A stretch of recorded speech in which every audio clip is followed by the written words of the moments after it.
ഈ അടുത്ത് ക്ലിനിക്കിലേക്ക് ഒരു ദമ്പതിമാർ വളരെ ചെറുപ്പക്കാരായിട്ടുള്ള ഒരു ഹസ്ബൻഡും വൈഫും വരികയുണ്ടായി. അവരുടെ പ്രയാസം അവർക്ക് പറയുന്നതിന് വേണ്ടിയിട്ട് ഒരുപാട് സമയമെടുത്താണ് അവർ എന്നോടത് പറഞ്ഞത്. ഒരു വർഷത്തിലധികമായി അവരുടെ കല്യാണം കഴിഞ്ഞിട്ട് ഈ ഒരു വർഷമായിട്ട് അവരുടെ ലൈംഗിക ബന്ധത്തിൽ പോലും ഏർപ്പെടാൻ അവർക്ക് കഴിഞ്ഞിട്ടില്ല എന്നുള്ളതായിരുന്നു അവരുടെ പ്രശ്നം. ആക്ച്വലി എന്താണെന്ന് ചോദിച്ചാൽ ഈ ഹസ്ബൻഡിന് ഉദാഹരണത്തിലുള്ള ചെറിയ പ്രയാസമായിരുന്നു. നമ്മുടെ പെനിസ് കൃത്യമായിട്ട് ഉദ്ധാരണം നടക്കുന്നില്ല, കൃത്യമായിട്ട് ഇറക്ഷൻ നടക്കുന്നില്ല എന്നുള്ളതാണ് അവരുടെ പ്രയാസം.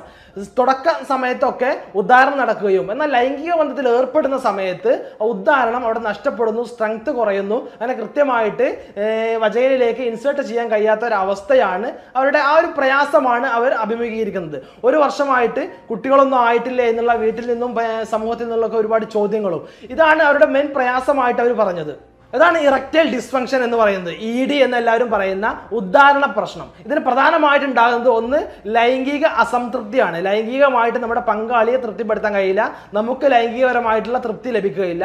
അതുപോലെ തന്നെ ഒന്നാണ് ഇൻഫെർട്ടിലിറ്റി, കുട്ടികൾ ഉണ്ടാകാനുള്ള സാധ്യത കുറവാണ്, കുട്ടികൾ ഉണ്ടാവാതിരിക്കുന്ന ഒരവസ്ഥ. ഇതൊക്കെയാണ് ഈ ഉദ്ധാരണ പ്രശ്നം കൊണ്ട് സാധാരണയായി കണ്ടുവരുന്നത്. ഞാൻ ഡോക്ടർ ഹിഷാം ഹൈദർ, വണ്ടൂർ.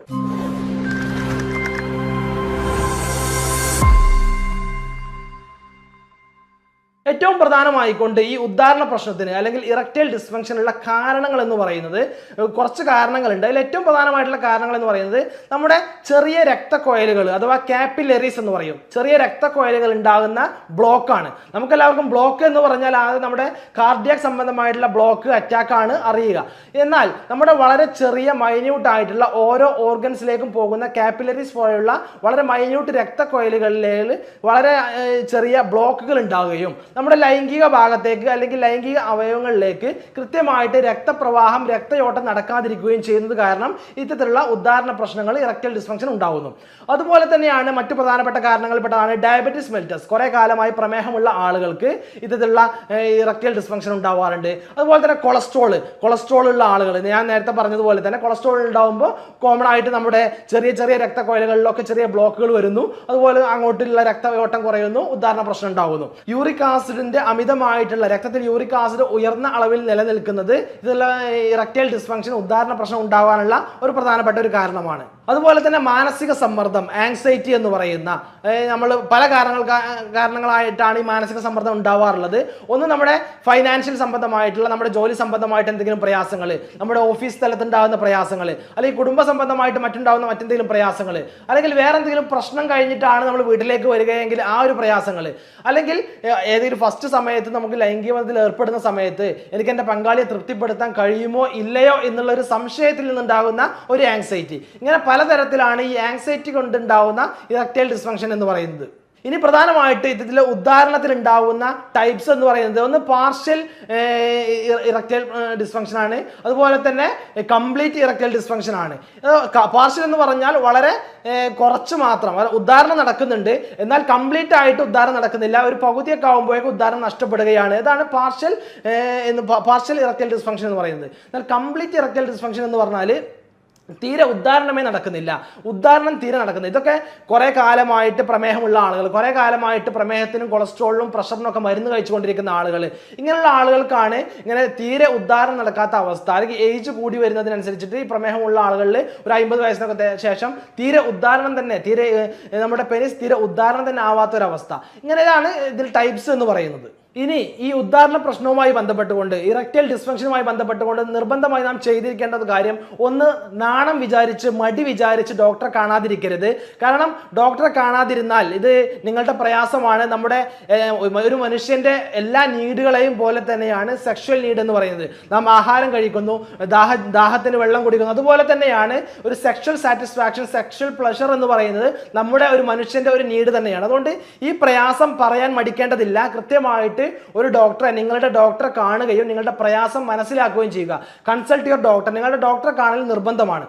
അതുപോലെ തന്നെ പ്രമേഹമുള്ള ആളുകൾ, നേരത്തെ കാരണം പറഞ്ഞു പ്രമേഹം, കൊളസ്ട്രോൾ, യൂറിക് ആസിഡ്, ഇത്തരത്തിലുള്ള പ്രമേഹമുള്ള ആളുകൾ പ്രമേഹത്തെ നിയന്ത്രിക്കണം. കൃത്യമായിട്ട് പ്രമേഹത്തിന്റെ ട്രീറ്റ്മെന്റ് എടുക്കുന്നുണ്ട്. അതുപോലെ പ്രമേഹമുള്ള ആളുകൾ കൃത്യമായിട്ട് പ്രമേഹം കുറക്കുന്നതിന് വേണ്ടിയുള്ള ആഹാരങ്ങളൊക്കെ കുറച്ച്, വ്യായാമങ്ങളൊക്കെ ചെയ്തിട്ട് പ്രമേഹത്തെ നിയന്ത്രിക്കുന്നുണ്ട് എന്ന് ഉറപ്പുവരുത്തുക.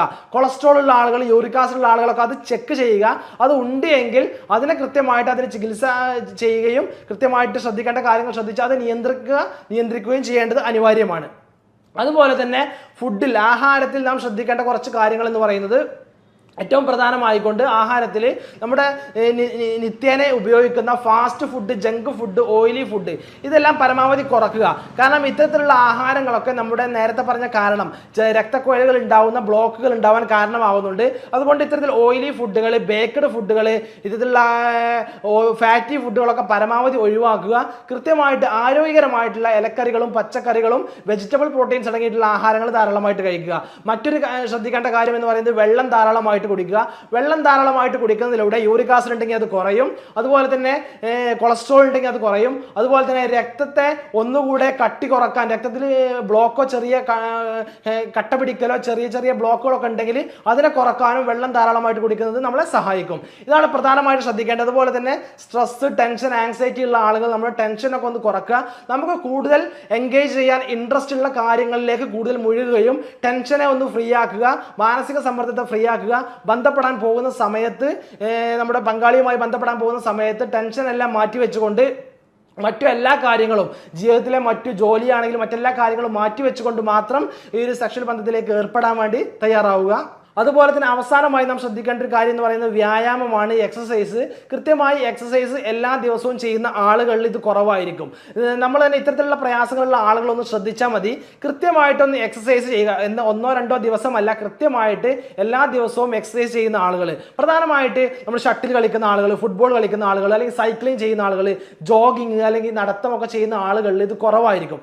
അല്ലെങ്കിൽ അങ്ങനെ ചെയ്യുന്ന ആളുകൾ, ഇത് ഈ പ്രയാസമുള്ള ആളുകൾ അങ്ങനെ ചെയ്യുകയാണെങ്കിൽ ഒരു പരിധി വരെ അത് കുറയാൻ, കുറച്ചെങ്കിലും ഒരു ഇമ്പ്രൂവ്മെന്റ് ഉണ്ടാകുന്നതായിട്ട് അവർക്ക് കാണപ്പെടാൻ കഴിയും. അതുകൊണ്ട് നിർബന്ധമായിട്ട് എല്ലാ ദിവസവും നമുക്ക് മടിയും കാര്യങ്ങളൊക്കെ മാറ്റി വെച്ചുകൊണ്ട് കൃത്യമായിട്ട് എക്സസൈസുകൾ ചെയ്യുക.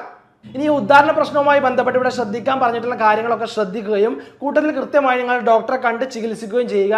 കൃത്യമായിട്ടുള്ള ചികിത്സ എടുക്കുന്നതിലൂടെ നമുക്കിത് പരിഹരിക്കാൻ കഴിയുന്ന ഒന്നാണ്. ഇങ്ങനെ ഒരു പ്രയാസം വന്നു കഴിഞ്ഞാൽ അത് ജീവിതകാലം മുഴുവൻ അത് ഉണ്ടാവും എന്നൊന്നും ആരും തെറ്റിദ്ധരിക്കേണ്ടതില്ല. ഇതിന് കൃത്യമായിട്ടുള്ള ചികിത്സകളുണ്ട്. കൃത്യമായിട്ട് ഡോക്ടറെ കൺസൾട്ട് ചെയ്യാതെ മറ്റു ഏതെങ്കിലും വയാഗ്ര പോലുള്ള ടാബ്ലറ്റുകളോ മറ്റു സ്പ്രേകളോ കാര്യങ്ങളോ ഒന്നും ഉപയോഗിക്കാതിരിക്കുക. അത് നമുക്ക് മറ്റുള്ള സൈഡ് എഫക്റ്റുകൾ പിൽക്കാലത്ത് ഉണ്ടാക്കാൻ സാധ്യതയുണ്ട്. അതുകൊണ്ട് നിങ്ങളുടെ പ്രയാസം ഡോക്ടറുമായി കൺസൾട്ട് ചെയ്യുകയും ഡോക്ടറുടെ നിർദ്ദേശപ്രകാരം മാത്രം ചികിത്സ എടുക്കുക, മരുന്ന് കഴിക്കുക. ഹോമിയോപ്പതിയിൽ ഇതിന് കൃത്യമായിട്ടുള്ള ചികിത്സയും മരുന്നുകളും ഇന്ന് ലഭ്യമാണ്. കൃത്യമായിട്ടുള്ള ഒരു 6 മാസത്തെയൊക്കെ കോഴ്സ് കൊണ്ട് തന്നെ ഹോമിയോപ്പതി ട്രീറ്റ്മെന്റിലൂടെ തന്നെ ഇത് പരിഹാരം കാണാറുണ്ട്. എല്ലാവർക്കും നന്ദി, നമസ്കാരം.